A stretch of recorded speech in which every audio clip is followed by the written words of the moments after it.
내 서재를 소개합니다. 네 번째 책으로는 김수연 저자의 나는 나로 살기로 했다를 추천하려고 합니다.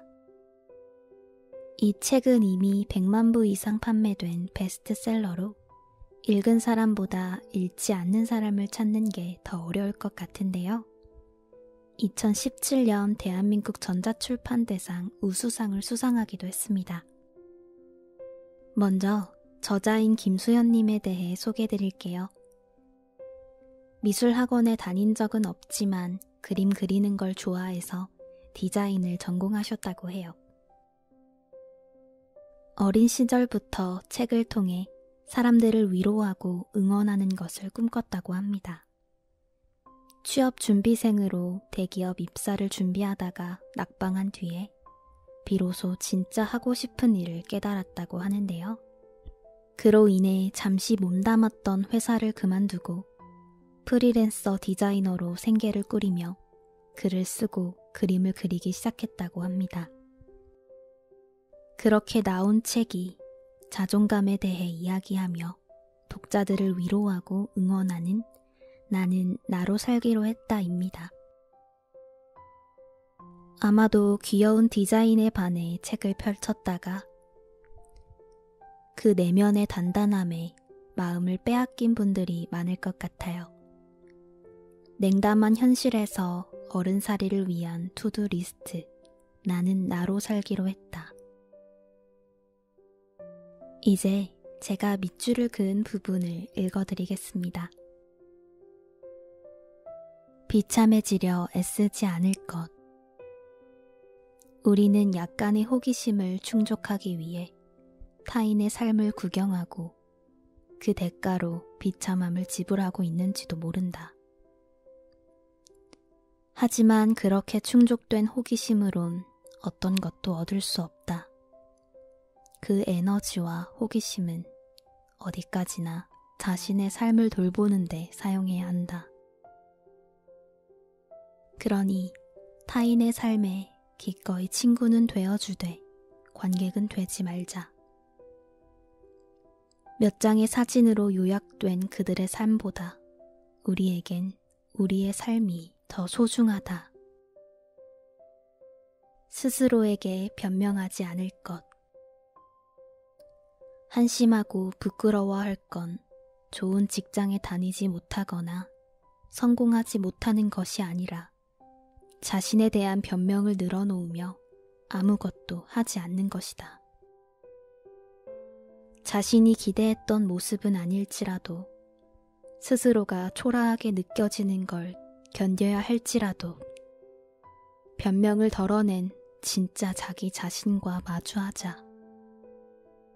그리고 그 마주봄 끝에 가장 중요한 건 다시 시작하는 데 있다. 단단한 자존감을 가질 것. 자존감은 우월함에서 비롯된 우쭐함도 아니고 누군가에게 사랑받고 인정받아서 얻어지는 일시적인 만족감도 아니다. 자존감의 본질은 자신에 대한 신뢰이자 행복을 누릴 만한 사람이라 여기는 자기 존중감이다. 이건 정신 승리로 얻어지는 것이 아니기에 아무것도 하지 않는데 자신을 신뢰하긴 어렵고 자신의 신념과 반대되는 삶을 살면서 자신을 존중하기도 어렵다. 자존감은 스스로가 믿고 존중할 내면 세계를 세우고 그 신념을 바탕으로 삶을 선택하고 행동하며 책임지는 삶의 일련의 과정에서 얻어지는 내면의 힘이다. 타인을 통해 자존감을 구하는 건 자기 삶의 통제권을 내던지는 일이다. 나다운 삶을 찾을 것. 나답게 산다는 것은 경험과 탐색 속에서 스스로가 판단하고 스스로 결정하는 법을 익히는 일이다.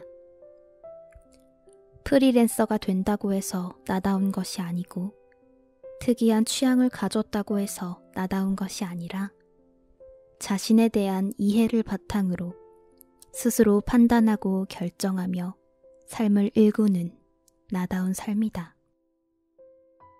그 시작을 위해선 당신 자신에게 관심을 기울여야 한다. 당신에 대한 글을 써보는 것도 좋은 방법이다.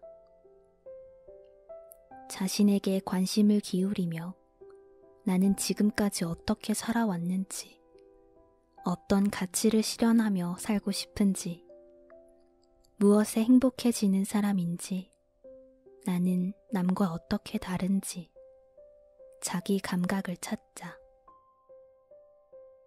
누구의 기대를 위해서도 살지 않을 것.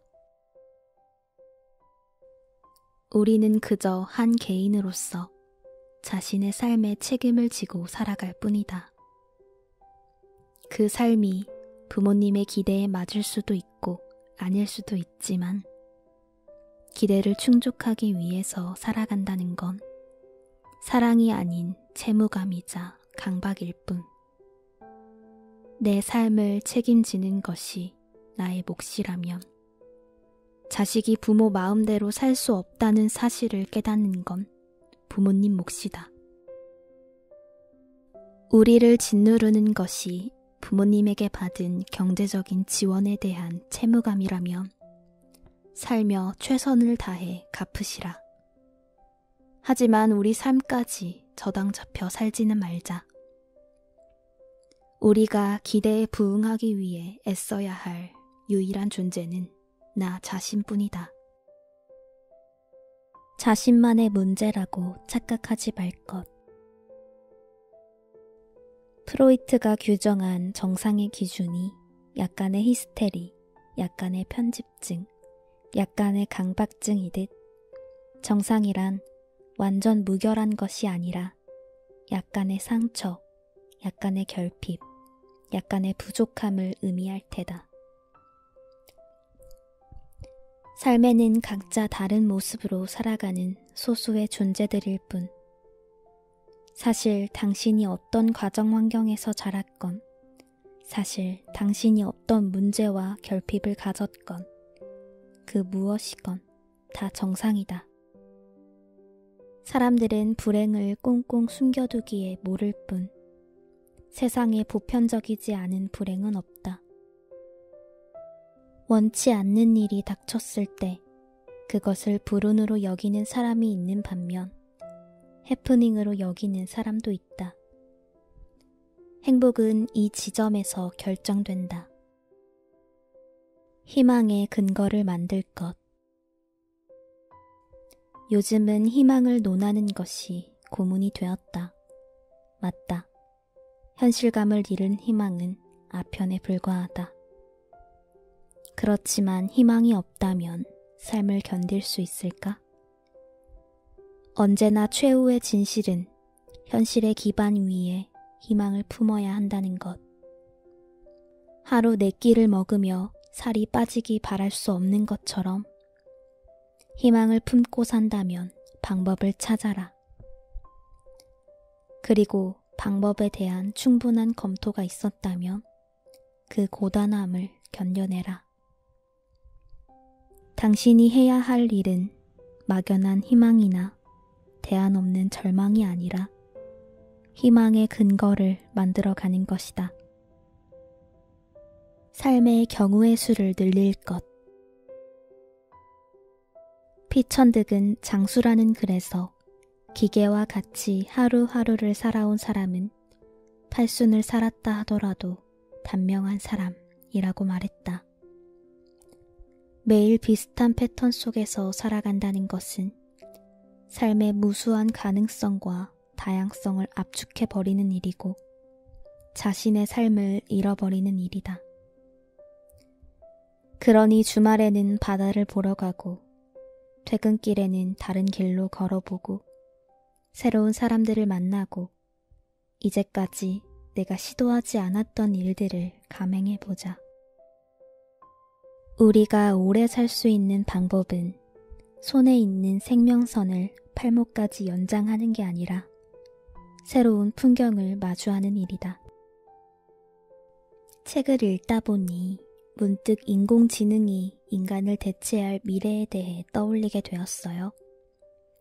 하지만 나를 대신해 삶을 살 수 없고 이런 멋진 글을 쓸 수도 없겠죠.